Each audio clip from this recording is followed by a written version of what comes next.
হৈমির বুকটা ফেটে চৌচির হয়ে গেল। দু চোখ গলে বেরিয়ে এলো অজস্র অশ্রুকণা। রুদ্র নির্নিমেষে তাকিয়ে দেখল প্রতিটা জলকণা। থমকানো সুরে বলল, পাশে এসে বসো, খিদে পেয়েছে, নিজ হাতে খাইয়ে দাও। এটা কি না হয় তোমার আদর ধরে নিব? বুকের ভিতর ঝড় উঠল হৈমি। সমস্ত দুষ্টু বুদ্ধি এক নিমেষে উদাও হয়ে গেল তার। চোখে মুখে ভর করল রাজ্যে বিষণ্ণতা। বুকের ভিতর কষ্টগুলো তীব্র হতে লাগলো। মনে মনে বলল, আমি তো আপনাকে ভালোবেসে ফেলেছি রুদ্র বেয়াই। আমি তো আপনার বউ। তাহলে কেন আমাকে ফিরিয়ে দেবেন? আমার সাথে কেন সংসার করবেন না? আমি বোকা বলে? বেশি বকবক করি বলে? আমি আর বকবক করব না। আমি চালাক হতে চেষ্টা করব। প্লিজ আমাকে ফিরিয়ে দেবেন না। আপনাকে আপনাকে বড় ভালোবাসি রুদ্র বেয়াই। দীর্ঘশ্বাস ছেড়ে উঠে দাঁড়ালো সে। রুদ্র পাশে গিয়ে বসে ভাত মেখে রুদ্র মুখে ধরতেই চোখ গলে পড়তে লাগলো নোনা পানির ধারা। সেই দিকে তাকিয়ে মুখে খাবার নিল রুদ্র। আয়েশ করে খাচ্ছে সে, আর হৈমি একাধারে কাঁদছে আর তাকে খাইয়ে দিচ্ছে। এ এক বিস্ময়কর দৃশ্য। মেয়েটা সত্যিই বোকা, সত্যিই বাচ্চা।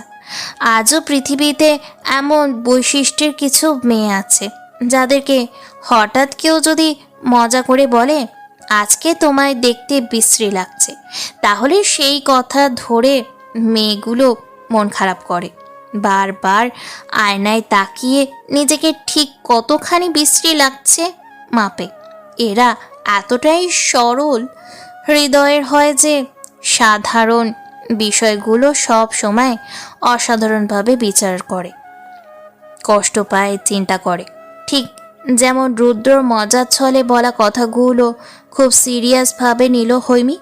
মনে মনে আকাশ মাটি কাঁপানো দুঃখ পেতে শুরু করলো।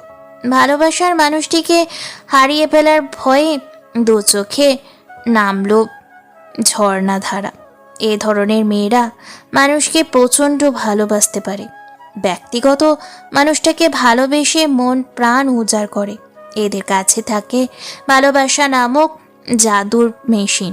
মন ভালো করা জাদুর মেশিন, মন খারাপ করা জাদুর মেশিনও থাকে।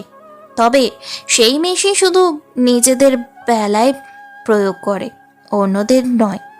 সর্বোপরি মানুষ নামক পাথরে হৃদয়ে প্রেমের ফুল ফোটানোর ঐশ্বরিক ক্ষমতার মেশিনও থাকে।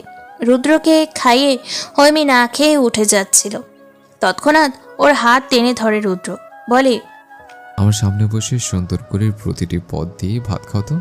আমি চাচ্ছি এই 3 দিন তোমার করার প্রতিটি কাজ মনোযোগ দিয়ে দেখতে, যাতে চলে যাবার পর এগুলো স্মৃতিচারণ করতে পারে। থেমে যাওয়া কান্নাটা হু হু করে ফিরে এলো। রুদ্র বলল, চলেই তো যাবে, যাওয়ার আগে এভাবে কষ্ট দিচ্ছ কেন? এই পৃথিবীতে দুটো মেয়ের কান্না আমি সহ্য করতে পারি না, এক সূচনা, 2 তুমি। অধর কামড়ে কান্না আটকালো হৈমি। গলা দিয়ে খাবার নামতে চাইল না। জোরপূর্বক পানির সাহায্যে গিলল সে। খাওয়া শেষ করে সব কিছু গুছিয়ে রুমে প্রবেশ করতেই সহসা রুদ্র একটি ব্যাগ হাতে ধরিয়ে দিল। বলল, তোমাকে শাড়িতে দেখতে মন চাচ্ছে। শাড়ি পরতে পারো না জানি, তবুও যেভাবে পারো পরে নাও। আর হ্যাঁ, ভিতর পেপারগুলো ভালোভাবে দেখে নিও। কথাগুলো বলে রুম থেকে চলে যেতে উদ্যত হলো। আবার থেমে গিয়ে বেরোনোর পূর্বে বলে গেল, শাড়িটা পরেই পেপারগুলো ধরবে, এর আগে না।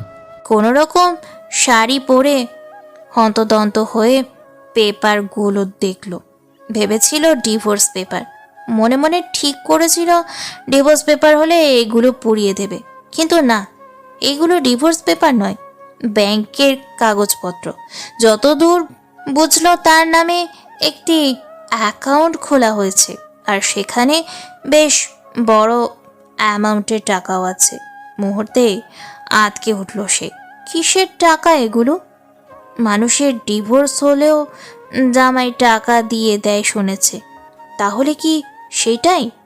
হৃদয়টা আবারও খান খান হয়ে গেল তার। রাগে দুঃখে ছুঁড়ে ফেললো পেপারগুলো। অমনি চোখে পড়ল আরও একটি পেপার, যেখানে গোটা গোটা অক্ষরে কিছু লেখা। সে ধাতুপাত করে পেপারটা হাতে নিল। লেখাগুলো পড়তে পড়তে তার শরীরটা আচমকা অসাড়ে অনুভব হলো। Mrs darling, my sweet parrot, hottest চান, লিটল ওয়াইফ, আপনার দেনমোহরের পুরো টাকাটাই পরিশোধ করা হয়েছে।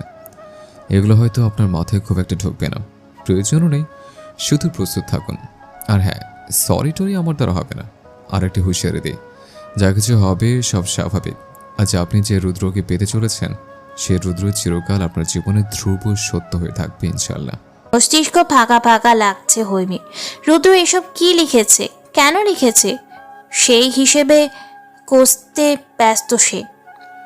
এলোমেলোভাবে শাড়ি পরেছে, এক হাতে শাড়ির কুচি জড়সড় করে ধরা, অন্য হাতে কাগজের লেখাগুলো বারবার করে পড়ছে।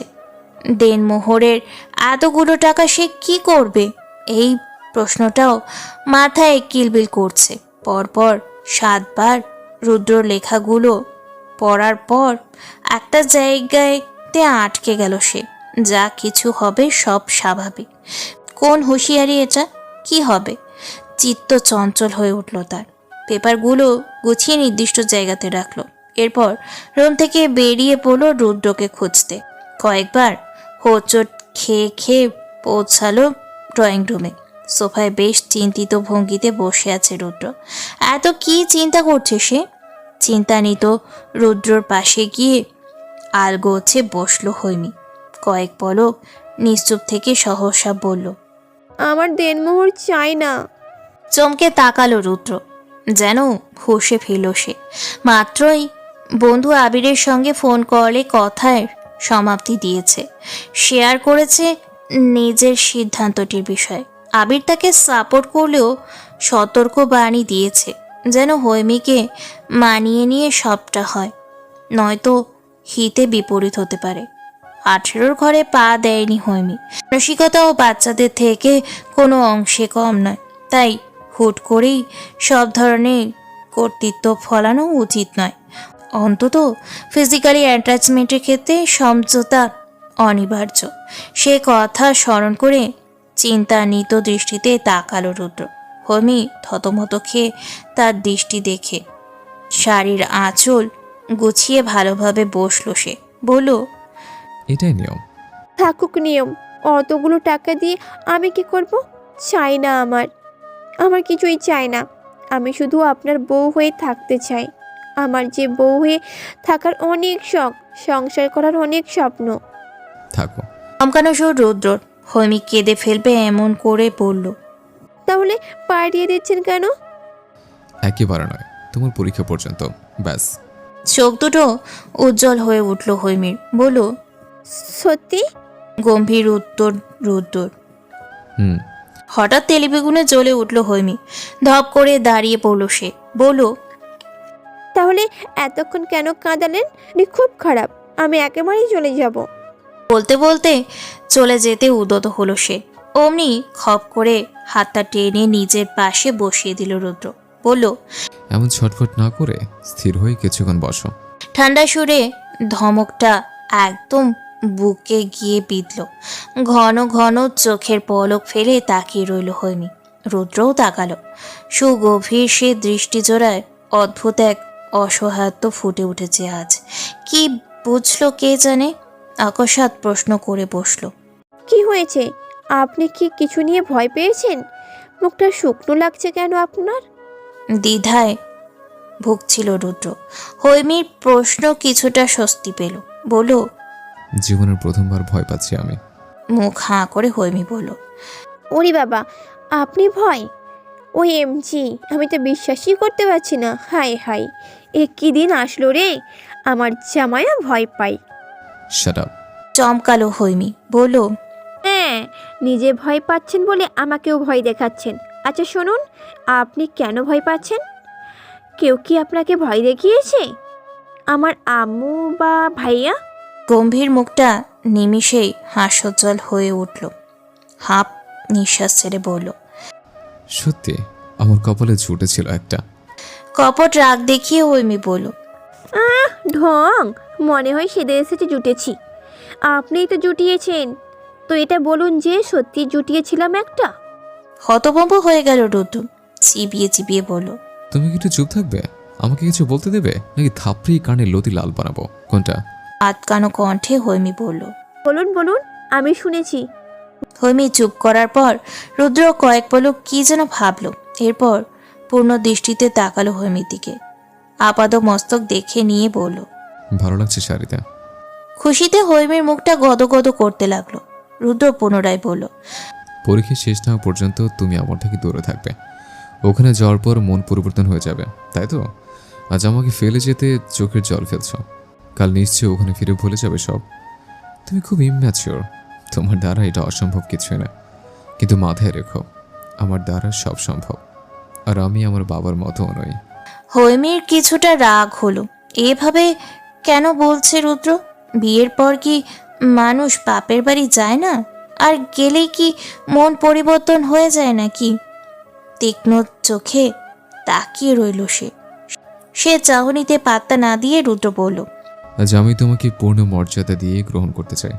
আশা করি তুমিও গ্রহণ করবে। মৃত্যুর আগ পর্যন্ত নিজের মনে এক রুদ্রই থাকবে, এই প্রতিজ্ঞাও করতে হবে। ঠিক যখন প্রতিজ্ঞাটা ভেঙে যাবে তখনই তোমাকে আমি প্রমাণ করে দিব আমি সত্যি আমার বাবার মতো নই। ঠান্ডা স্বরেই হুমকিগুলো শুনে হৈমি গলা শুকিয়ে গেল, ঢোক গিলে বলল, ভুল করার আগেই ভুলের শাস্তি দেবেন বলছেন? রুদ্র মনে হলো সহসা হৈমি বুদ্ধিমতী হয়ে গেছে। বাঁকা হাসলো সে, বলল, গুড, বুঝতে পেরেছ কি বুঝিয়েছি? ভুল করার আগে নয়, শাস্তি ভুল করার পরে দিব, শুধু জানিয়ে রাখলাম। হৈমির মুখটা চুপসে গেল, মাথা নিচু করে বসে রইল সে। রুদ্র কয়েক পলক নিশ্চুপ থাকলো, চিন্তা করলো সে কি অনেক বেশি রুড হয়ে বোঝালো? তাদের মধ্যে সমঝোতা হয়েছে তো? জিজ্ঞেস করলো, আমি কি বলেছি বুঝেছ? হৈমি তাকিয়ে রইল তার দিকে, কোনো উত্তর দিল না। তাই সে বলল, মাহের যখন আমাকে জানালো তোমাকে নিয়ে যেতে চায়, আমি রাজি হইনি। পরবর্তীতে তোমার ভালোর কথা ভেবেই রাজি হয়েছে। তাই গুটি কয়েকটা দিন কক্সবাজার না কাটিয়ে তোমার সঙ্গে একান্তে কাটাতে চাই। দুজন একসঙ্গে বাঁচবো, ঘোরাঘুরি করার সময় অনেক পাবো, কিন্তু এই দুদিনের মতো গুরুত্বপূর্ণ সময় আর পাবো না। এই 2 দিন এত গুরুত্বপূর্ণ কেন? এই উত্তরটা তুমি নিজে নিজে পেয়ে যাবে। সূচনার মেজাজ বেশ ফুরফুরে, মাঝে সাঝে মুখ জুড়ে লজ্জায় আভাসও পাওয়া যাচ্ছে। তার সেই ফুরফুরে মেজাজ আর লাজুকতাকে আরও বেশি উপভোগ করতে চাইল মাহি। তাই ধপধপে আরামদায়ক বিছানা থেকে এক প্রকার টেনেই তুলল। গায়ের ওপরে থাকা সাদা রঙের শীত নিবারক গাতটা বরণ বিশেষ সরিয়ে বলল, পরে আরাম করবেন, আসুন আমার সঙ্গে। সূচনা লজ্জায় আড়ষ্ট হয়ে নেমে দাঁড়ালো। গায়ের ওপর উল চাদর জড়িয়ে মাহেরের সঙ্গে গিয়ে দাঁড়ালো ব্যালকনিতে। ব্যালকনির কাছে দেওয়াল ভেদ করে দৃষ্টি জোড়া চলে গেল সমুদ্র পাড়ে। কৃত্রিম আলোতে যতটুকু দেখলো তাতেই মুগ্ধ হয়ে গেল সে। বিস্মিত হয়ে চোখ ফেরালো মাহেরের পানে। অধর কামড়ে হাসলো মাহের, ভ্রু নাচিয়ে শুধালো, আনন্দে ঘেরা চোখ দুটো ভীষণ সুন্দর আপনার। ইস, লজ্জায় মুখ ঘুরিয়ে নিল সে। সমুদ্রের দিকে নির্নিমেষ তাকিয়ে রইল সে। আনমনে জিজ্ঞেস করে ফেলল, কখন সকাল হবে? আলতো হাসলো মাহের। ধীরে ধীরে সূচনার পিছনে গিয়ে দাঁড়ালো, নিঃশব্দে জড়িয়ে ধরল স্ত্রীকে। চমকে গেল সূচনা, চোখ দুটো রুদ্ধ করে ঠোঁট জোড়া চেপে ধরল সে। রাতের বেলা ঘরে বসে সমুদ্র দর্শন, পাশাপাশি প্রিয়জনের নরম আলিঙ্গন। বুকের ভিতরটা ওথাল পাতাল শুরু করে দিল সূচনা। তৃপ্তি ভরে শ্বাস নিল সে। অস্ফুটে বলল, আমি খুব ভালোবাসি মাহের, আমি আপনার ভালোবাসার দহনে পুড়ে ছারখার হতে চাই। নিঃশব্দে হাসলো মাহে। নিঃশব্দে সূচনার টপস ভেদ করে শীতল হাত জোড়া ছুঁয়ে দিল সূচনার উদরে। কম্পিত শরীরে আচমকা সরে গেল সূচনা। তীব্র লজ্জায় পালাই পালাই করে এক ছুটে বিছানায় গিয়ে শুয়ে পড়ল সে। মাথা চুলকে মৃদু হাসতে হাসতে পর্দাগুলো মেলে দিল মাহের। এরপর সূচনার কাছে এসে কানে কানে পড়ল, আমরা হানিমুনে এসেছি, লুকোচুরি খেলতে নয়। সহসা ঘুরে তাকে জড়িয়ে ধরল সূচনা। বলল, আমরা আজ গল্প করি প্লিজ। নিরাশ চিত্তে মাহের বলল, সে তো সবসময় করি। আজও করব। আজকে রাতটা আমায় দিন, কালকে রাতটা আপনাকে দিব। ব্রু উঁচু করে মাহের বলল। সিরিয়াসলি? লজ্জায় মুখ লোকালো সূচনা বলল, জানি না।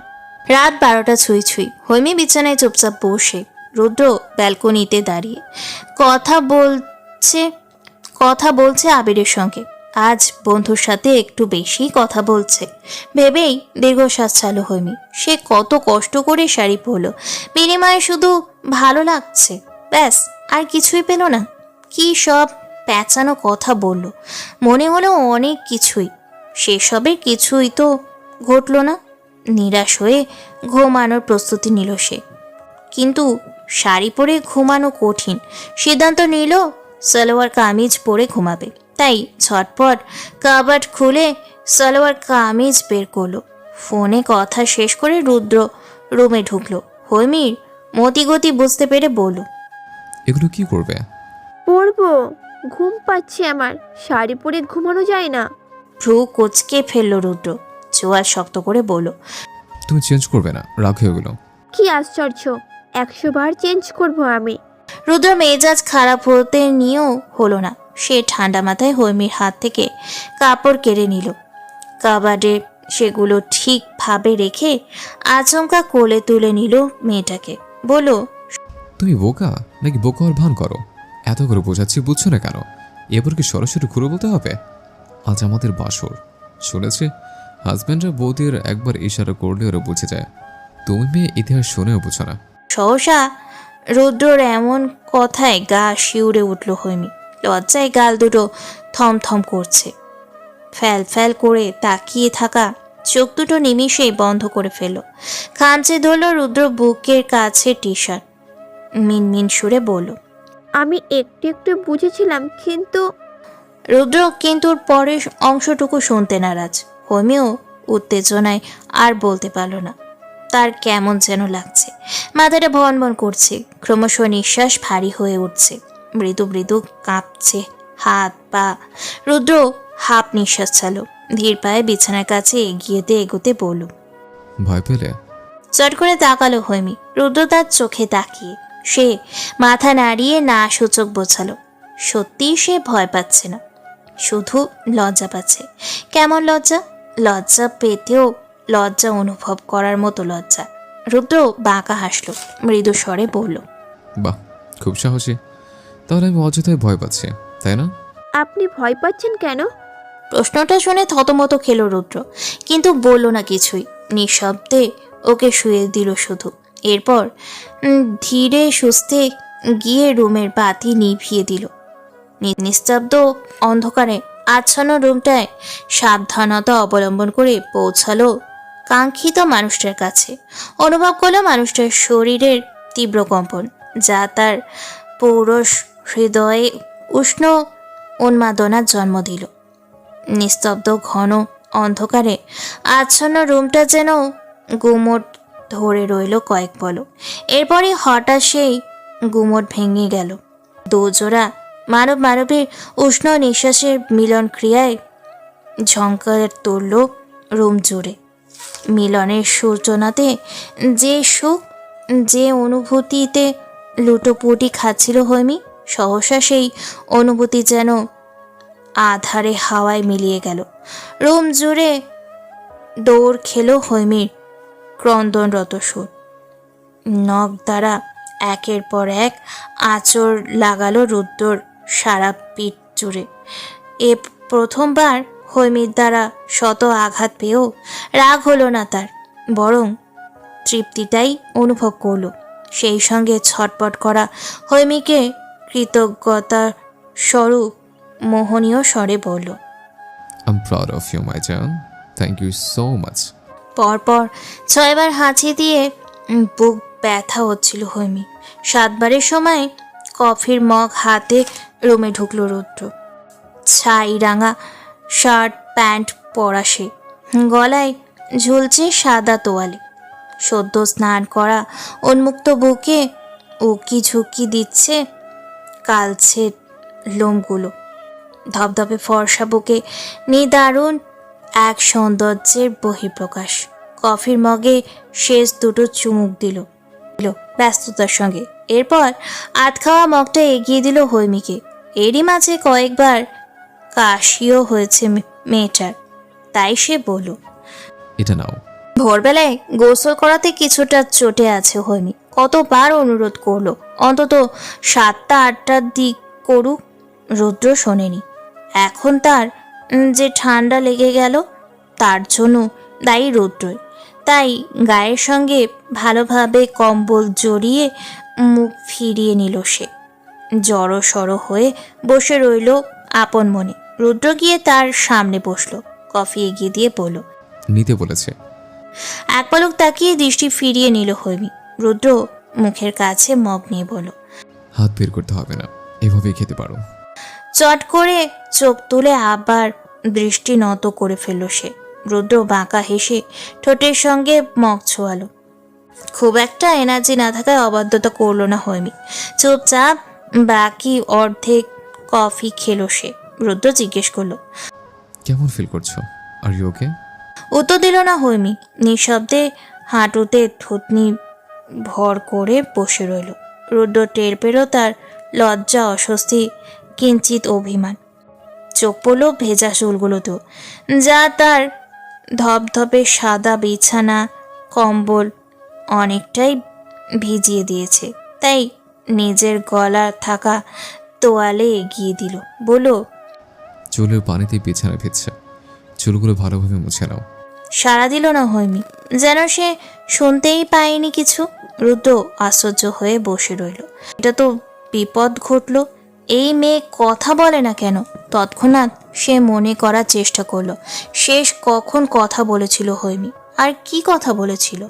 তার মন মস্তিষ্ক দুটোই চলে গেল গভীর রাতে, নিবিড় আলিঙ্গনের মুহূর্তটুকুতে। সেই মুহূর্তে হৈমির কথায় বাধায় এক বিন্দু গুরুত্বও দেয়নি সে। সত্যি বলতে দিতে পারেনি। সমুদ্রের উত্তাল ঢেউকে আচমকা থামিয়ে দিতে পারেনি। এ ছোট নরম দেহের মাঝে খুঁজে নিয়েছিল তার পৌরসত্তার সমস্ত সুখ। বেপরোয়া হয়ে গিয়েছিল সে তাদের দুজনার বৈবাহিক সম্পর্কের পরিপূর্ণ রূপ দিতে। বেসামাল হয়ে উঠেছিল সেই ঘনীভূত মুহূর্তটায়। শরীর জুড়ে কেবল চলছিল উত্তাল প্রেম, যেই প্রেমের উত্তাপে পড়তে পড়তে অসহনীয় হয়ে উঠেছিল মেয়েটা। বেসামাল তাকে সামলে উঠতে গিয়ে নিজেও হয়ে পড়েছিল পুরো দস্তুর বেসামাল। রুদ্র শ্বাস ছাড়ল। রুদ্র নিজ উদ্যোগে হৈমির চুলগুলোতে তোয়ালে পেঁচিয়ে দিল, বলল, ঠিকঠাকভাবে মুছে নাও। ঋতুকে আসতে নিষেধ করে দিয়েছে আজ, ওর আসার প্রয়োজন নেই। তোমাকেও কিছু করতে হবে না। সাদা ভাত ডিম পোস্ট দিয়ে সকালটা মানিয়ে নে। দুপুরবেলা বাইরে থেকে খাবার আনাবো। খাওয়ার একদম রুচি নেই হৈমির, তবুও রুদ্রর জন্য সাদা ভাত ডিম পোচ করতে হবে ভেবে উঠতে উদ্যত হলো সে। রুদ্র তার শারীরিক কন্ডিশন টের পেয়ে বাধা দিল। রুক্ষতা বর্জন করে স্বাভাবিক স্বরে বলল, তোমাকে কিচ্ছু করতে হবে না, আজকের জন্য আমি ম্যানেজ করে নিতে পারবো। 7টার মধ্যেই ভাত ডিম পোচ নিয়ে রুমে হাজির হলো রুদ্র। হৈমিকে বলল, হাতটা ধুয়ে এসো, এখানে বসেই খাবো। কথা মতো হৈমি ধীরে সুস্থে উঠে দাঁড়ালো। শরীরে একদম বল নেই তার। হঠাৎই কেন যেন ভীষণ কান্না পাচ্ছে। খুব কষ্টে কান্না সংযত করলো সে। পরনে তার লেডিস টি শার্ট আর প্লাজো। রুদ্র একবার তাকিয়ে দেখলো তাকে। সম্মুখের এই পিচ্চি মেয়েটা তার বউ। গত রাতে এইটুকুন পিচ্চির সঙ্গে বাসর সেরে ফেলেছে। মনে মনে হাসল সে। ভাবলো পিচ্চিটাকে এবার বড় করতে হবে, আর পাগলাটে বউটাকে এবার মানুষ বানাতে হবে। শুধু একটাই প্রার্থনা, তার মাথাটা যেন ঠান্ডা থাকে, শুধু স্বাভাবিক থাকে। সকল দুঃস্বপ্ন যেন সুস্বপ্ন হয়ে ধরা দেয়। দুজনে আজ একসঙ্গে এক প্লেটে খাবার খেলো।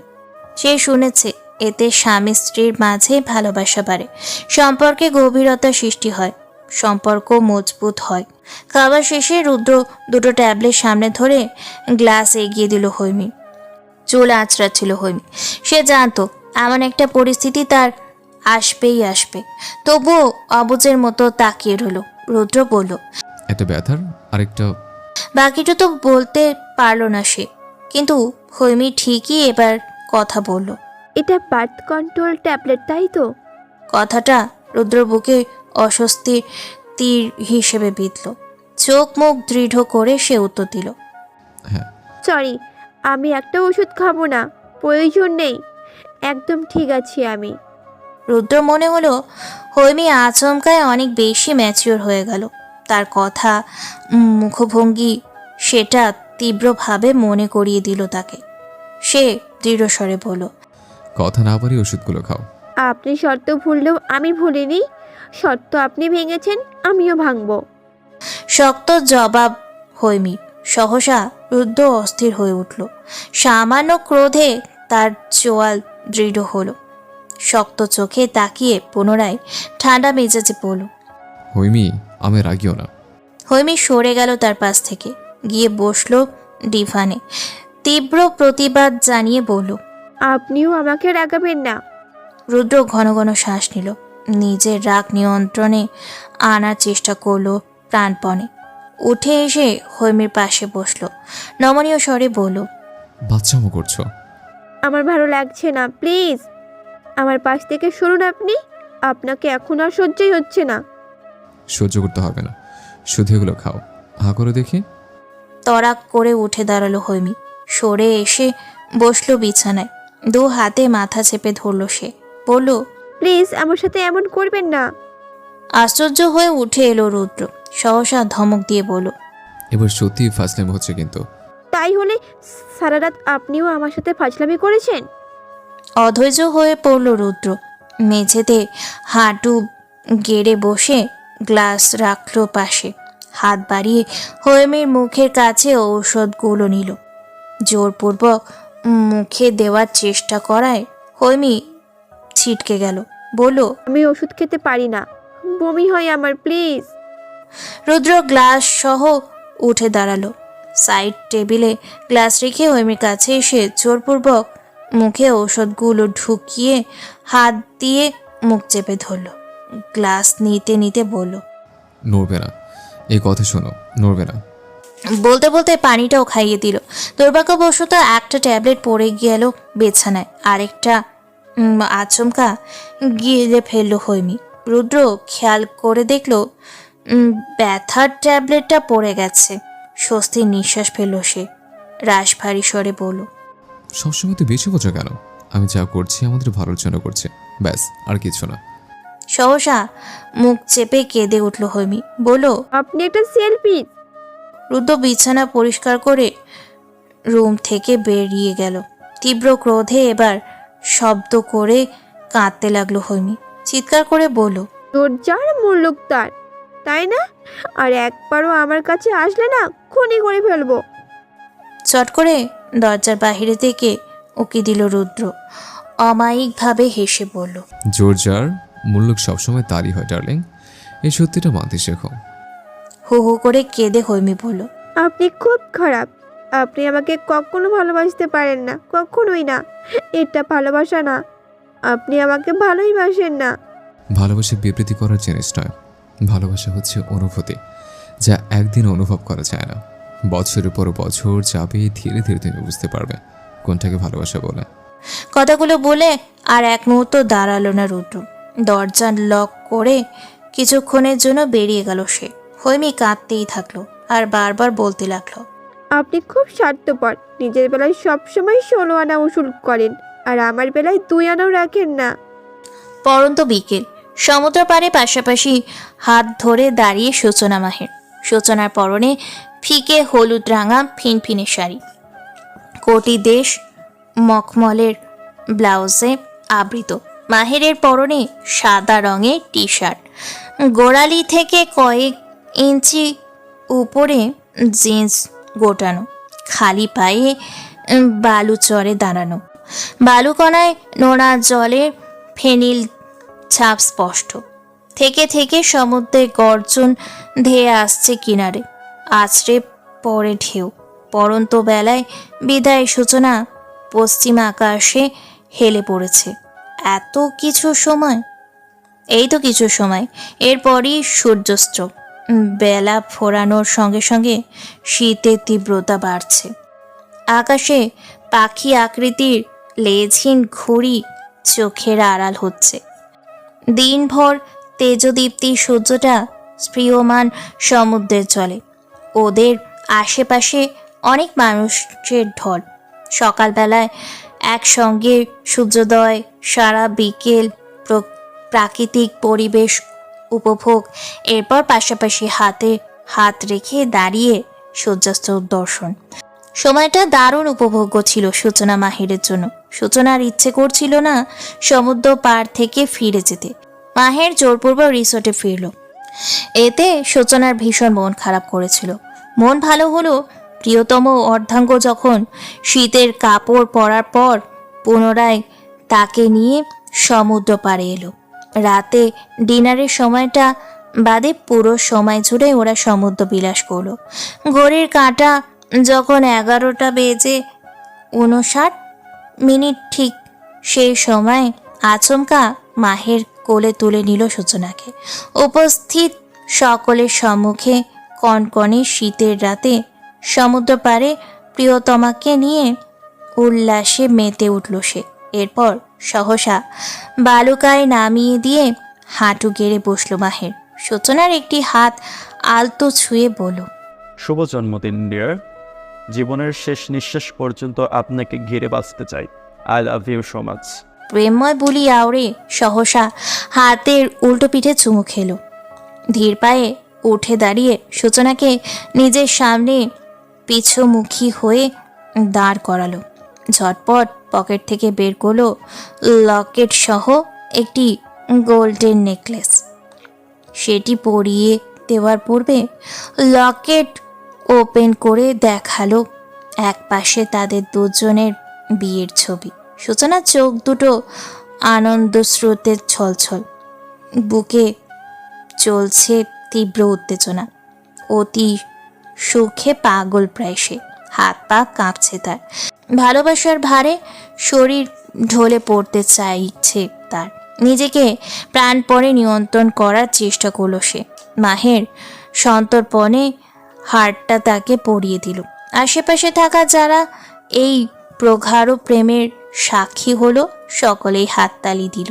ওদের প্রশংসায় পঞ্চমুখ হয়ে রইল। শেষে সকলে তাদের বেস্ট উইশেস জানিয়ে একান্তে সময় কাটাতে স্পেস দিল। মাহের সকলের প্রশংসা, শুভকামনা সম্মানের সঙ্গে গ্রহণ করল।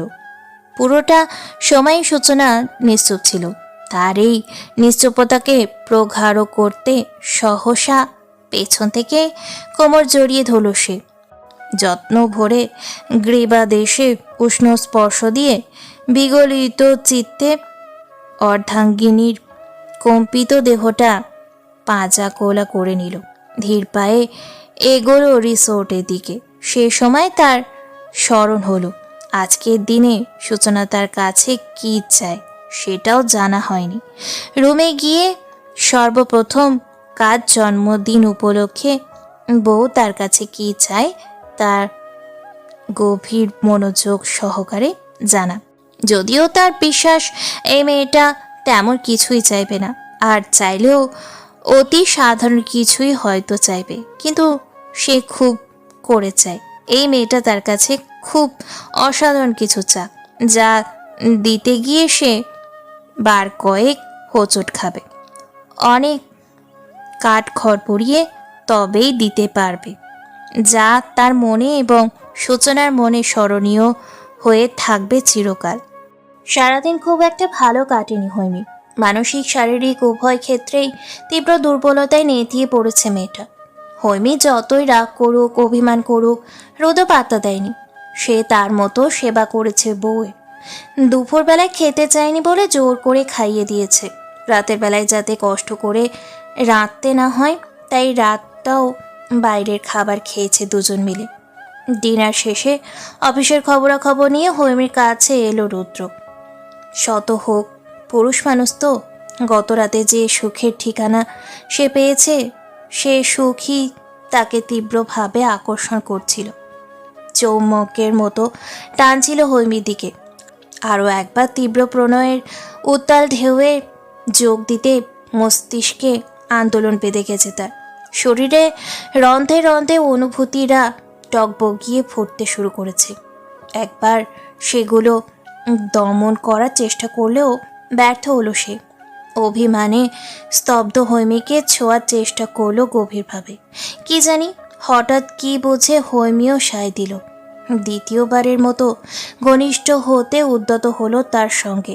রুদ্র যখন উত্তপ্ত শ্বাস ফেলে উষ্ণ স্পর্শে তার দেহ কাঁপিয়ে তুলছিল, সেও সতর্কতার সঙ্গে তাকে সাড়া দিচ্ছিল।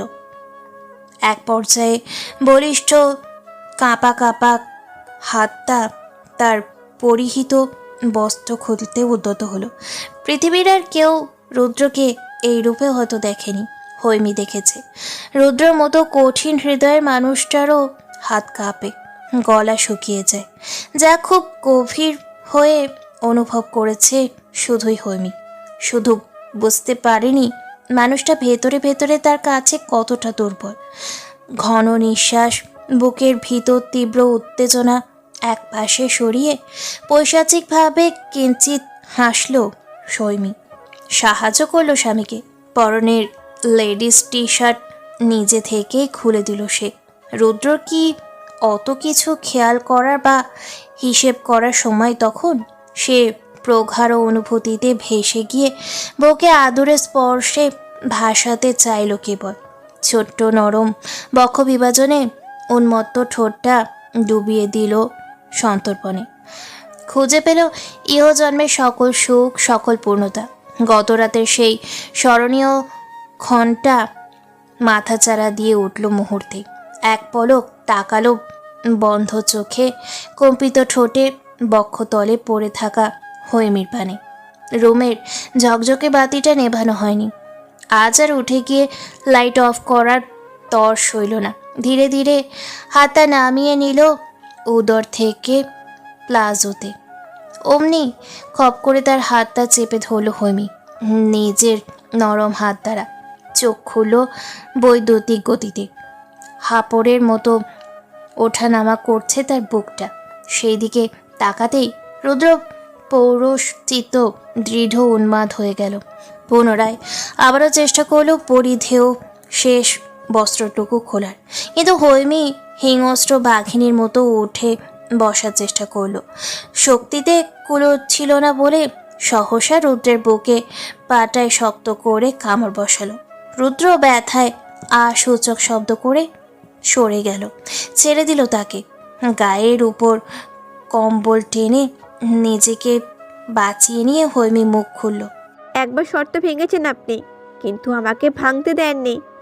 তাই আমিও সিদ্ধান্ত নিয়েছি, একবার যেই ভুল করেছি সেই ভুল দ্বিতীয়বার করব না। রুদ্রর মন মস্তিষ্ক জুড়ে ভয়ানক বিস্ফোরণ ঘটে যাওয়ার অনুভূতি হলো। তার মুখের অবস্থা দেখে কম্বলের নিচে মুখ লুকিয়ে ঠোঁট চেপে হাসল হৈমি। জোরে জোরে কতক্ষণ শ্বাস নিয়ে মাথা ঠান্ডা করলো রুদ্র।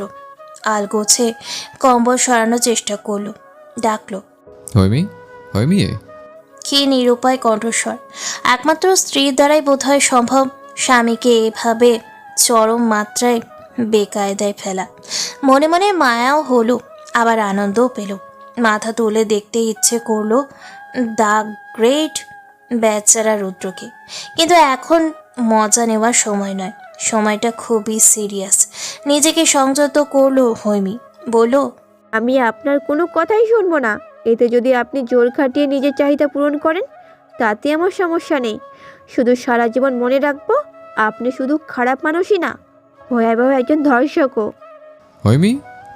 উচ্চস্বরে ধমকে উঠল রুদ্র। কিঞ্চিত ভয় পেয়ে চুপসে গেল হৈমি। রুদ্র কপালের রক ফুলে উঠল নিমিষে। ক্রোধে হাত পা কাঁপতে শুরু করলো অবিরত। রাগ নিয়ন্ত্রণ করতে না পেরেই নিজের গালেই কষিয়ে এক থাপ্পড় বসালো। ফুঁসতে ফুঁসতে বিছানা থেকে নেমে চলে গেল রুমের বাহিরে। দরজাটা তুমুল শব্দে লাগিয়ে গায়ের সব শক্তি দিয়ে সেখানেও এক লাথি বসালো। ড্রয়িং রুমে থেকেও কয়েকটা জিনিস ভাঙচুর হওয়ার শব্দ পাওয়া গেল। ভয় হলেও নিজের জেদে অটুট থেকে একসময় গভীর ঘুমে তলিয়ে গেল হৈমি। ড্রয়িং রুমের এক কোণে বসে সিগারেটের ধোঁয়ায় বুঁদ হয়ে পড়ে রইল রুদ্র। সারা রাত নিদ্রাবিহীন কাটিয়ে দিল মানুষটা। দুটো চোখ রক্তলাল, হৃদয় রক্তক্ষরণ। যে মেয়েটাকে সে ভালোবেসে আপন করে নিতে চাইল, বউয়ের স্বীকৃতি দিল, নিজের লাইফস্টাইলে অভাবনীয় পরিবর্তন আনলো, আজ সেই কিনা তাকে ধর্ষক উপাধি দিচ্ছে, তার অধিকারকে ধর্ষণের সমতুল্য বলছে। ক্রোধে আবারও নিয়ন্ত্রণ হারালো সে। সহসা জ্বলন্ত সিগারেটটা চেপে ধরল বুকের মাঝখানে। দাঁতে দাঁত চেপে চোখ বুজে জ্বলন্ত সিগারেটের বুকে চেপে কাটিয়ে দিল পুরো রাত। পৃথিবীতে এই মানুষগুলো সবচেয়ে বেশি অসহায়, যারা নিজেকে নিজের অনুভূতিকে বিশ্লেষণ করে বোঝাতে পারে না। ফলশ্রুতিতে তাদের বুকের ভিতর লালিত প্রগাঢ় অনুভূতি সীমাহীন ভালোবাসা থেকে যায় আড়ালে আবডালে। রুমে এসে মাহের সূচনাকে জিজ্ঞেস করলো, জন্মদিন উপলক্ষে আপনার কি চাই সূচনা? অকপটে জবাব সূচনার। আমাদের সন্তানকে দ্রুত পৃথিবীতে আনতে চাই। খুব তাড়াতাড়ি আপনাকে বাবা ডাক শোনাতে চাই মাহের। আর আমি চাই মা হতে। দেবেন তো এই উপহারটা? আমার জীবনের সেরা উপহারটা কিন্তু দিতে হবে আমাকে। দেরি কিন্তু সহ্য হবে না। ঈষিত চোখে তাকিয়ে রইল মাহের। অবিশ্বাস্য কণ্ঠে বলল, এমন অসাধারণ উপহার কিভাবে চাইলেন আপনি? মায়ের চোখে চোখ রেখে লাজুক স্বরে সূচনা বলল, সাধারণ মানুষের কাছে সাধারণ কিছু চেয়ে আমি আর বোকামি করতে রাজি নই মাহের। ভালোবাসা ছোট একটি শব্দ, অথচ এর গভীরতা কি বিশাল। যারা ভালোবাসে তারা এই গভীরতা যতটা অনুভব করে তার চেয়েও বেশি অনুভব করে যারা ভালোবেসে ব্যর্থ হয়। মায়ের সূচনা তেমনই এক দম্পতি। মাহের নিয়তির কাছে হেরে গিয়েছিল, হারিয়েছিল প্রথম প্রেমকে। সূচনা হেরেছিল সমাজের নিষ্ঠুরতার কাছে।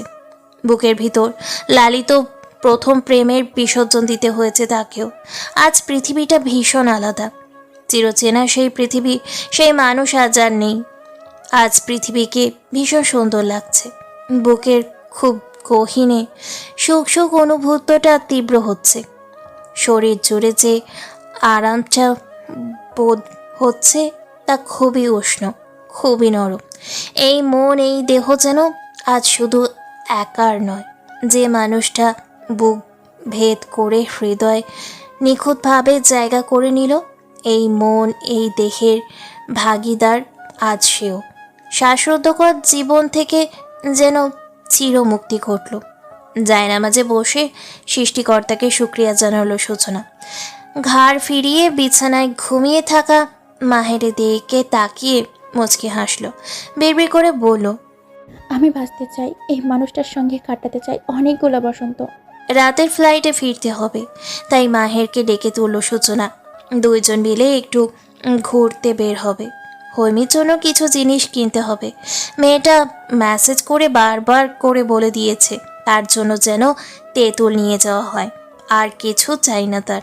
মেসেজ লিখে আবার সতর্ক করেও দিয়েছে, ভাবি, রিপ্লাই দেওয়ার প্রয়োজন নেই। আমি তোমার ভাইয়ের ফোন থেকে লুকিয়ে লুকিয়ে মেসেজ করছি। এক্ষুনি ডিলিট করে দেব। তুমি রিপ্লাই না করলে উনি টেরও পাবেন না। এইটুকু লিখে সাথে কয়েকটা হাসির ইমোজিও দিয়েছে। ভেবেই হাসলো সূচনা। মাহেরের কাঁধে হাত রেখে ডাকলো, মায়ের উঠুন। হালকা জেগে উঠে মাহের বলল। নামাজে পড়েছেন? সূচনা কিঞ্চিত মন খারাপ করে বলল, হ্যাঁ, দুজন একসাথে পড়লে খুশি হতাম। তা তো আর হলো না। দীর্ঘশ্বাস সারল সে। সেই দীর্ঘশ্বাসের শব্দ কর্ণগোচর হতেই মুচকে হাসলো মাহের। চোখ বুজে থাকা অবস্থায় কিয়ৎকাল পেরিয়ে গেলে হাত বাড়িয়ে সূচনাকে কাছে টানলো। সূচনা বুঝতে পেরে ধীরে ধীরে তার কাছাকাছি এসে বসলো। মাহের আলগোছে তার কোলে মাথা রেখে শীতল কণ্ঠে বলল, আজ দুপুর থেকে দুজন একসঙ্গে নামাজ পড়ব। এবং এরপর থেকে প্রতি ওয়াক্তে তাই হবে। সূচনা নিশ্চুপ। মাহের ধীর গতিতে চোখ খুলে তাকালো, দৃষ্টিপাত করলো তার বউয়ের অভিমানী মুখশ্রীতে। বলল, এত অভিমান করলে চলে? একজন গুড হাজব্যান্ড হিসেবে আমি যা করেছি তা কি অন্যায়? সূচনা হাসি পেলে তবুও সে মুখটা অভিমানী করেই রাখলো। মাহের পুনরায় বলল, পুরো রাত এত টর্চার করেছি বউকে, শেষ রাতে একটু ঘুমিয়েছে। আমার এত মায়া লাগলো যে তখন আর ডাকতে পারলাম না। ভাবলাম আমি নামাজ পড়িনি, আমি তাকে 1 ঘন্টা পর ডেকে দিই। খুব বেশি অন্যায় হয়ে গিয়েছে নাকি? লজ্জায় গাল দুটো লাল হয়ে গেল সূচনার। মুখ লোকানোর জায়গা না পেয়ে এদিক সেদিক চোখ ঘোরাতে লাগলো। টের পেয়ে মাহের চোখ বুঝল, মুচকি হেসে বলল। বউটা ভীষণ লাজ্জুক। সূচনা কথা ঘোরাতে বলল, আপনি উঠবেন না? চলুন না বের হই, আজ দিনটা আছে, রাতেই তো ফ্লাইট ভুলে গেছেন। চট করে চোখ খুলো মাহের, জিজ্ঞেস করলো, সাহস তো খুব বেশি, ঘুরতে যেতে চাইছেন? কেন, কি হয়েছে? মৃদু কেঁপে উঠে মাহের বলল, অনেক কিছুই তো হলো, কোনটা বলবো? বললেই তো লজ্জায় মুখ লুকোতে চাইবেন। ইস, আপনি দেখছি খুব দুষ্টু। কথাটা বলেই মাহেরের মাথা সরিয়ে উঠে দাঁড়ালো সূচনা। টুকটাক কাজের ছুতোয় বলল। আপনি উঠে তৈরি হন, আমি এগুলো গুছিয়ে নিই ততক্ষণ। মাহের কতক্ষণ থম মেরে তাকিয়ে রইল, এরপর আকস্মিক প্রশ্ন করলো। পেন কিলারটা ব্লেড খেয়েছেন? চমকালো সূচনা। লজ্জায় নিঃশ্বাসগুলো বেসামাল হলো ভীষণ। সে ড্রেসিং টেবিলের সামনে গিয়ে শাড়ি ঠিকঠাক করার বাহানায় দাঁড়ালো। আমতামতা করে বলল, আমি ঠিক আছি, সমস্যা নেই। চট করে উঠে বসলো মাহের। একই ভঙ্গিতে উঠে দাঁড়ালো। মৃদু পায়ে সূচনার কাছে এসে হাত বাড়িয়ে কপাল গাল চেক করলো। অল্প উষ্ণতা অনুভব করে স্পর্শ করলো শাড়ির আঁচলে। সূচনা আতকে উঠে বলল, কিছু হয়নি, আপনি অযথাই ভাবছেন। এত কথা বলছেন কেন? চুপসে গেল সূচনা। তার শরীর জুড়ে দেওয়া লাভ বাইটগুলো খুঁটিয়ে খুঁটিয়ে দেখে নিল মাহের। লজ্জায় নিঃশ্বাস বন্ধ হয়ে আসার উপক্রম সূচনা। মায়ের চটপট শাড়ি ঠিকঠাক করে দিয়ে বলল, চলুন আগে কিছু খেয়ে নেবেন, তারপর ওষুধ দিচ্ছি। থমথমে কণ্ঠে সূচনা কিঞ্চিত জবাব দিল। হুম। বসার ঘরে ঠোঁটের ভাঁজে সিগারেট চেপে বসে রুদ্র, দৃষ্টি জোড়া ল্যাপটপে স্থির। বেডরুমের দরজায় আড়াল থেকে একটু পরপর উকি দিচ্ছে হৈমি। সারা বেলা পেরিয়ে গেল, রাতও বাড়ছে, তবুও রুদ্র একটি শব্দ বিনিময় করেনি তার সঙ্গে। একসঙ্গে বসে খায়ওনি। কাজের মেয়ে ঋতু ছিল বলে সেও চুপচাপ ছিল। সন্ধ্যাবেলায় সব কাজ সেরে মেয়েটা চলে গেছে। এবার বাসা পুরোই ফাঁকা। মনে মনে ভীষণ সাহস সঞ্চয় করে তাই হৈমি গিয়ে বসলো রুদ্রর পাশে। থমথমে কণ্ঠে জিজ্ঞেস করলো, আপনার বুকের কি অবস্থা দেখি? মলম লাগিয়েছিলেন? খুব জ্বালা করছে তাই না? কিভাবে হলো বলুন তো? সিগারেট খেতে খেতে ঘুমিয়ে পড়েছিলেন আর তখনই ওটা ঠোঁট ফসকে বুকে পড়েছে তাই না? ইস, আমার যে কি দুঃখ হচ্ছে। আমি একটু দেখি, একটু ছুঁয়ে দিই, আরাম লাগবে। একটু ব্যথা দেবো না, শুধু একটু ফু দেবো। কথাগুলো বলতে বলতে অনেকটা কাছাকাছি চলে এলো হৈমি। সহসা চোখ মুখ শক্ত করে রুদ্র এমন চোখে তাকালো যে ওর গলা শুকিয়ে গেল। ঢোক গিলে সরে গেল সে। ক্ষীণস্বরে বলল, সরি। রুদ্র হাফ নিঃশ্বাস ছেড়ে পুনরায় নিজের কাজে মন দিল। কয়েক পলক পিনপর নীরবতা। হঠাৎ হৈমি ফুপিয়ে কেঁদে উঠল। অভিযোগে সুরে বলল, কাল তো চলেই যাব। ভাইয়া ভাবি এই এলো বলে আপনি আমার সাথে কথা না বললে আমার তো খুব কষ্ট হবে। যাওয়ার আগে একটু ভালোবাসবেন না? দাঁতে দাঁত চেপে কিছু একটা বলতে গিয়েও থেমে গেল রুদ্র। চট করে উঠে ল্যাপটপ নিয়ে চলে গেল বেডরুমে। হৈমি ফ্যাল ফ্যাল চোখে তাকিয়ে রইল কিয়ৎক্ষণ। কয়েক মিনিট পর গুটি সুটি পায়ে রুমে প্রবেশ করলো সে। দেখলো ডিভানে বসে আছে রুদ্র। তর্জনী আর বুড়ো আঙুলে কপাল টিপছে মাথা নিচু করে। নিশ্চয় মাথা ধরেছে। ত্বরান্বিত হয়ে কাছে এলো সে। পাশে বসে বলল, আমি মাথা টিপে দিই? জবাব দিল না রুদ্র। পুনরায় সে বিরস বদনে বলল, অমন করছেন কেন? কাল রাতের কথা ভুলে যান না। ওসব মনে রেখে নিজেদের মধ্যে ঝামেলা করার কি খুব দরকার? আপনি জানেন, আমি শুনেছি মনের ভেতর রাগ পুষে রেখে কারোর সঙ্গে কথা না বললে পাপ হয়। শুনুন, আমি শুধু আপনাকে কাল বোঝালাম যে ইচ্ছের বিরুদ্ধে কিছু করালে কেমন লাগে। সেদিন আমাকে আপনি জোর করে কী সব খাওয়ালেন, তাই তো আমিও প্রতিশোধ নিলাম। দেখেছেন, সব সময় নিজের ইচ্ছে অন্যের উপর চাপিয়ে দিতে নেই। সেদিন আপনি ভুল করেছেন, তাই আমিও কাল বোঝালাম আপনার ইচ্ছেকে গুরুত্ব না দিয়ে। হৈমি কথা শেষ হতেই চট করে রুদ্র উঠে দাঁড়ালো। বড় বড় করে কয়েক দফা শ্বাস নিল সে। হৈমি ভয় পেয়ে গেল, উত্তেজিত কণ্ঠে বলল, অমন করছেন কেন? আপনার কি হাঁপানি রোগ আছে? এটা কি বংশগত নাকি শুধু আপনার একারই এমন হয়েছে? রুদ্র মাথাটা দপদপ করতে লাগলো। দু হাতে কান চেপে ধরতে নিয়েও থেমে গেল সে। নিজেকে নিয়ন্ত্রণে এনে চুপচাপ চলে গেল ডাইনিং রুমে। পিছু পিছু হৈমিও গেল। রুদ্র পানির গ্লাস ধরতে উদ্যত হতেই সে নিজ তাগিদে জগ থেকে গ্লাসে পানি ভরে দিল। এক পলক দৃঢ় চোখে তাকালো রুদ্র। হৈমি আমতা আমতা করে বলল, নিন নিন নিন, ঠিক হয়ে যাবে। তীক্ষ্ণ চোখে তাকিয়ে পানিটা এক নিঃশ্বাসে শেষ করলো সে। হৈমি বলল, খাবার পারবো নাকি, না ভাইজারা এলে খাবেন? রুদ্র জবাব দিল না। আলগোছে বেরিয়ে এলো ড্রয়িং রুমে। হৈমি মন খারাপ করে পিছন পিছন এলো। রুদ্র এগিয়ে যাচ্ছে রুমের দিকে। সে পিছু নিয়ে গুটি গুটি পায়ে এগোচ্ছে। রুদ্রের গায়ে ঢিলে ঢালা একটি টি শার্ট, তার সঙ্গে মিলিয়ে ট্রাউজার পরেছে। মাথায় থাকা এক ঝাঁক চুল পেছনে ঝুঁটি করা। সেই ঝুঁটির দিকে তাকিয়ে তাকিয়ে রুমে প্রবেশ করলো সে। রুদ্র গিয়ে বসলো ব্যালকনিতে। দুটি বেতের চেয়ার পাশাপাশি রাখা ছিল সেখানে। হৈমি চট করে পাশেরটায় গিয়ে বসলো। রুদ্র খোঁচা খোঁচা দাড়ি ভর্তি কঠিন হয়ে থাকা চোয়ালে তাকিয়ে রইল সে অনেকক্ষণ। পিটপিট করে দীর্ঘ সময় তাকিয়ে থাকার পর আকস্মাৎ চুমু খেলো খোঁচা খোঁচা দাড়ির চোয়ালে। রুদ্র স্তম্ভিত হয়ে একই ভঙ্গিতে বসে। তার সঙ্গে এই মাত্র কি ঘটে গেল সেই দিকে বিন্দুমাত্র পাত্তাও দিল না। অথচ চুমু খেয়ে নিজে ঠোঁট বোলাচ্ছে হৈমি। মিনমিনিয়ে গলায় বলল, কেমন কাঁটার মতো বিঁধে এগুলো। শুনুন, আপনি ক্লিন শেভ করবেন।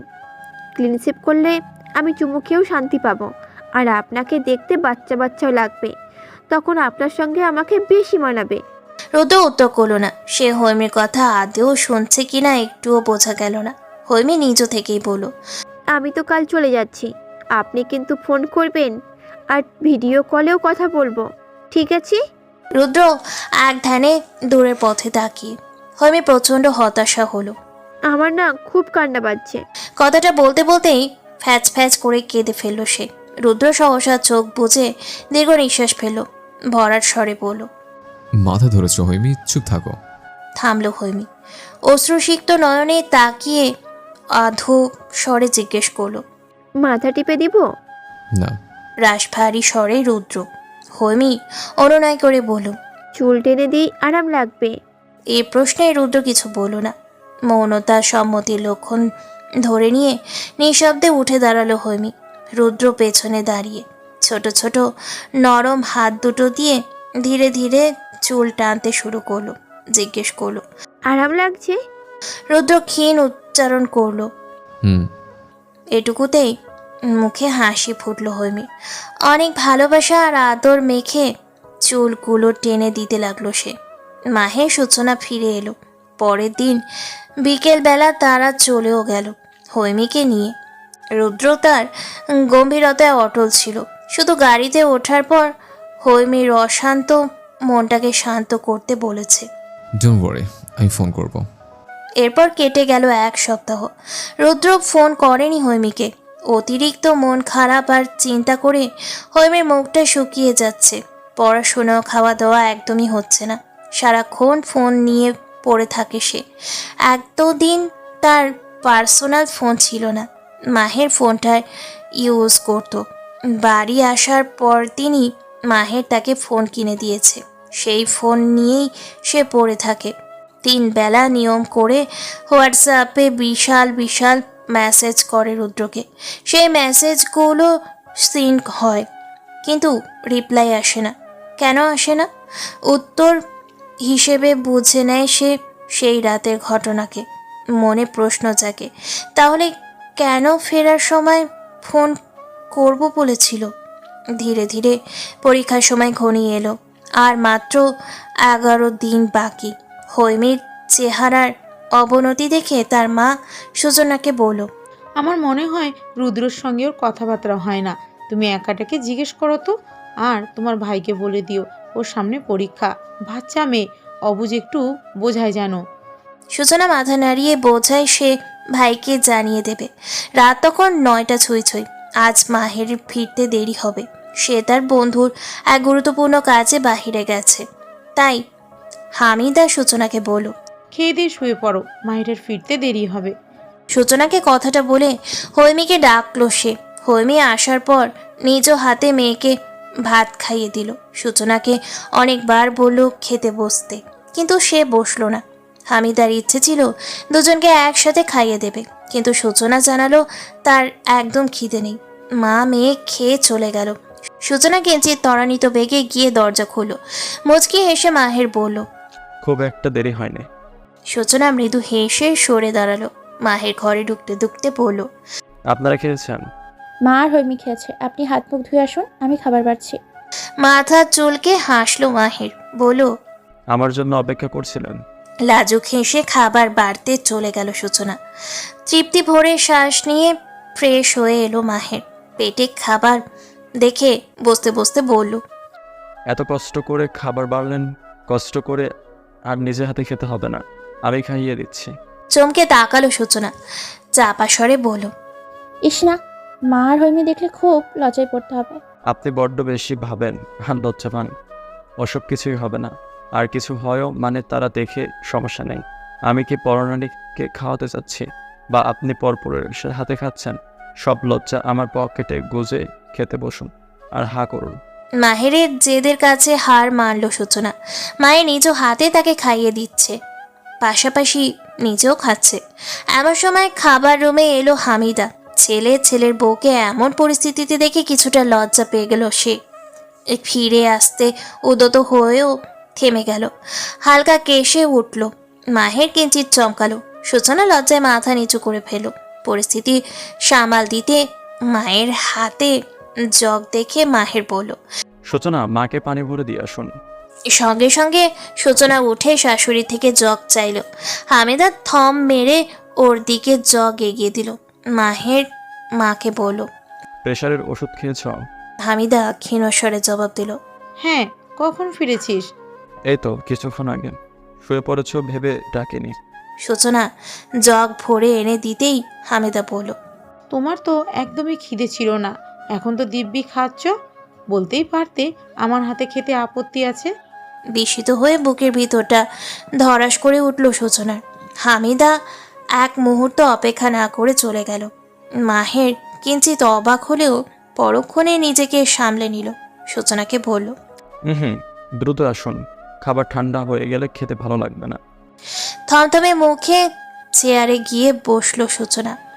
তার মাথায় চলছে শুধুমাত্র একটি প্রশ্ন, মা কি তাকে খাইয়ে দিতে চেয়েছিল? ইস, সে তো বুঝতেই পারেনি। বুঝলে নিশ্চয়ই এই আদরটা লুফে নিত। সহসা চোখ দুটো টলমল হলো তার। মাহের তার মুখে খাবার দিতে উদ্যত হতেই সে পানি খেলো। ক্ষীণস্বরে বলল, আর খাবো না প্লিজ। মা খাইয়ে দিতে চেয়েছিল, খাননি কেন সূচনা? এটা কিন্তু ভুল হয়েছে, তাই মা ওভাবে বলেছে। এই নিয়ে মন খারাপ করে এখন আমার হাতে না খেলে আমিও মন খারাপ করব। উৎকণ্ঠিত গলায় সূচনা বলল, বিশ্বাস করুন, আমি বুঝতে পারিনি উনি খাইয়ে দিতে চেয়েছে। ওনাদের সঙ্গে খেতে বলেছে, তাই বলেছি পরে খাবো আপনি আসলে। আপনাকে ছাড়া খেতেও মন মানছিল না। আমি খুব সরি মাহে, মাকেও সরি বলবো। আচ্ছা, বুঝেছি। তাহলে সত্য একটা ভুল বোঝাবুঝি হয়েছে, ব্যাপার না, আমি আছি তো। মাকে সঠিকটা বোঝানোর দায়িত্ব আমার। পরের দিন সকালবেলায় হামিদা বেশ চুপচাপ রইল, কারোর সাথেই তেমন কথা বলল না। রান্না করে মাহেরকে খেতে দিতে দিতে এত ব্যস্ততা গেল সূচনার যে শাশুড়িকে সরি বলা হলো না। আজ প্রথম ক্লাসটাই মাহেরে, তাই দ্রুত বেরিয়ে যেতে হলো তাকে। পথিমধ্যে তার খেয়াল হলো গত রাতের কথা। সে যদি এক্ষুনি বিষয়টা না সামলায়, অন্য সব বউ শাশুড়ির মধ্যে হওয়া মান অভিমান, অতঃপর গৃহযুদ্ধ হতে পারে। যদিও তার মা বা সূচনা দুজনই মানুষ, ভীষণ শান্ত প্রকৃতির, তবু মনে মনে একে অপরের প্রতি কিঞ্চিত তিক্ততা আসুক তা সে চায় না। তাই মাকে ফোন করলো সে, লম্বা করে সালাম দিয়ে বলল, ও মা, তুমি কি তোমার ছেলে বউয়ের ওপর ভীষণ অভিমান করেছ? হামেদা সন্দিহান হয়ে পড়ল। সূচনা তোকে কি বলেছে? কিছু বলেনি, কাল রাতে তুমিই তো বললে। ওটা শুনেই জিজ্ঞেস করেছি। সময়ের অভাবে আজ দ্রুত বের হতে হলো, তাই ভাবলাম ফোনে জরুরি কথা বলি। কতবার বলেছি তোকে বাইক চালিয়ে ফোনে কথা বলবি না। তাই আমি বাইকে না, অটো করে যাচ্ছি। ফাঁকা অটো, ড্রাইভার ছাড়া আর কেউ নেই। হুম। মা, সূচনা বুঝতে পারেনি তুমি ওকে খাইয়ে দিতে চেয়েছ, আর ও আমার জন্য অপেক্ষা করছিল। বোঝোই তো, নতুন বিয়ে। ঠিক যেমন তুমি বাবাকে ছেড়ে একবেলাও খেতে চাইতে না, পারতে না খেতে। সূচনাও বোধহয় তোমার এই গুণটা পাবে। মা, আমি তো ভীষণ অভাব হয়েছি কাল, যে আমার বউটা ঠিক মায়ের মতো গুণ পেয়েছে, স্বামী ভক্তি। মায়ের ইচ্ছে করেই মায়ের বহুকালের স্মৃতি স্মরণ করিয়ে দিল, যাতে সূচনার বর্তমান অনুভূতি সে বুঝতে পারে আর সব অভিমান দূরে সরিয়ে ফেলে, মেয়েটার প্রতি কোনো নেগেটিভ চিন্তা না আসে। সত্যিই তাই হলো। হামিদার মনে পড়ে গেল তার বিয়ের পরবর্তী সময়গুলোর কথা, তার মৃত শাশুড়ির কথা। নিমেষেই সূচনার প্রতি সব অভিমান দূর হয়ে মনটা পুলকিত হলো। বহুকালের সেই সব স্মৃতি মনে করে মুচকি হাসল সে। ছেলেকে বলল, বাবা তুই সাবধানে কলেজে যা, ওর উপর আমি রাগ করিনি, চিন্তা করিস না। আচ্ছা, তোমরা সাবধানে থেকো। ওই মেয়েকে পড়তে বসতে বলো। আর হ্যাঁ, সূচনা কিন্তু খায়নি, তোমার সঙ্গে খাবে বলে। খেয়ে নিও তোমরা। আমার ফিরতে 5টা বাজবে। পৃথিবীর প্রতিটা পুরুষের মাঝেই মা এবং বউয়ের মন রক্ষা করার ক্ষমতা থাকে। এই দুইজন নারীকে বুদ্ধিমত্তার সঙ্গে নিয়ন্ত্রণ করার ক্ষমতাটি আল্লাহ প্রদত্ত, কিন্তু সব পুরুষ এই বুদ্ধিমত্তা কাজে লাগায় না। সত্যি বলতে তারা কাজে লাগাতে চায় না। কেউ মাতৃভক্তিতে অন্ধ হয়, কেউ বা বউ ভক্তিতে অন্ধ হয়। যারা দুই নারীর প্রতি যথাযথ সম্মান, ভালোবাসা এবং দায়িত্ব পালন করতে সক্ষম হয়, দুনিয়া এবং আখিরাতে তারাই শ্রেষ্ঠ বলে বিবেচিত হয়। প্রতিটি পুরুষকে মনে রাখতে হবে, মা হলো সেই নারী যার মাধ্যমে তুমি পৃথিবীর আলো দেখেছ, আর বউ হলো সেই নারী যার মাধ্যমে তোমার ঔরসজাত পৃথিবী আলো দেখবে। 1 সপ্তাহ পর হৈমের পরীক্ষা শুরু। সেই কথা মাথায় রেখে নিজের কর্তব্য পূরণ করে রুদ্র পাঠানো পার্সেল সূচনা হৈমিকে দিতেই সে সেগুলো গ্রহণ করতে অনিচ্ছা প্রকাশ করে। তীব্র ক্রোধে ফেটে পড়ে জেদ দেখিয়ে বলে, যে মানুষটা আমার সঙ্গে যোগাযোগ রাখেনি তার দেওয়া কোনো কিছুই নিতে আমি রাজি নই। হৈমের বক্তব্য রুদ্রকে জানালে সে দ্রুত মিটিং শেষ করে সরাসরি ভিডিও কল দেয় হৈমিকে। হৈমি তখন গোসল করে চুল আঁচড়াচ্ছে। ফোন রিসিভ করার সঙ্গে সঙ্গে ফর্মাল পোশাকে রাশভারী রুদ্র মুখ দেখতে পায়। ঠোঁটের কোণে হাসি ফুটে মুহূর্তে তাচ্ছিল্য করে বলে, শুনেছি যাতাই পড়লে বাঘও ধান খায়। সদ্য স্নান করা হৈমি স্নিগ্ধ মুখে তীক্ষ্ণ চোখে তাকায় রুদ্র। বস চেয়ারে হেলান দিল সন্তর্পণে। অধরে বিদ্রুপের হাসি ফুটিয়ে পাল্টা জবাব দিল সেও। বাঘ ধান খায় কি না খায় সে বিষয়ে আমার কোনো আগ্রহ নেই, কিন্তু রুদ্র শেখ ধানকে ভাত বানিয়ে খেতে জানে। ঢোক চিপল হৈমি, তর্জনী উঁচিয়ে বলল, দেখুন আপনি কিন্তু খুব খারাপ। কতগুলো ফোন দিয়েছি আমি, কতগুলো মেসেজ করেছি জানেন। জানে। সোজাসাপটা উত্তর দিল রুদ্র। মুখ হাওয়া হয়ে গেল হৈমি, চোখ কটমট করে তাকিয়ে রইল সে। রুদ্র সে সবে তোয়াক্কা না করে বলল, আমার অফিসে বেশ চাপ, আপাতত আসতে পারছি না, তবে শিওর থাকো পরীক্ষার মাঝে গিয়ে দেখা করে আসবে একদিন। এ কথায় সন্তুষ্ট হলো হৈমি, মনটাও ভালো হয়ে গেল তার। খুশিতে গদগদ হয়ে জিজ্ঞেস করলো, কেমন আছেন আপনি? ঠিকভাবে পড়াশোনা করবে, ঠিকভাবে খাওয়া দাওয়া করবে। আসন্ন ওর রেজাল্ট না পেলে লজ্জায় তোমার ভাই মুখ দেখাতে পারবে না। একজন লেকচারারের বোন, তুমি আশা করি এটা মাথায় থাকবে। আমাকে নিয়ে চিন্তা করতে হবে না, এত ফোন মেসেজ করে প্রেম দেখাতেও হবে না। সময় করে আমিই ফোন করব। যতদিন পরীক্ষা চলবে ঠিক ততদিন এই কথাগুলো মাথায় রাখবে। রাখছি, রাতে ফোন করব। টুট টুট করে ফোনটা কেটে গেল। হৈমি স্তব্ধ হয়ে বসে কিয়ৎক্ষণ ঢোক চিপে বিরস বদনে আফসোস মিশ্রিত নিঃশ্বাস ফেলল। বিড়বিড় করে পড়ল, দূর ছাই, এতদিন পর ফোন করেছে। কোথায় মান অভিমান করব, দুজনের খবর নেব, কথা চলতে চলতে একটু রোমান্টিক মুডে চলে যাব। তা না, ঠাস ঠুস বক বক করে কেটে দিল। আনরোমান্টিক জামাই একটা।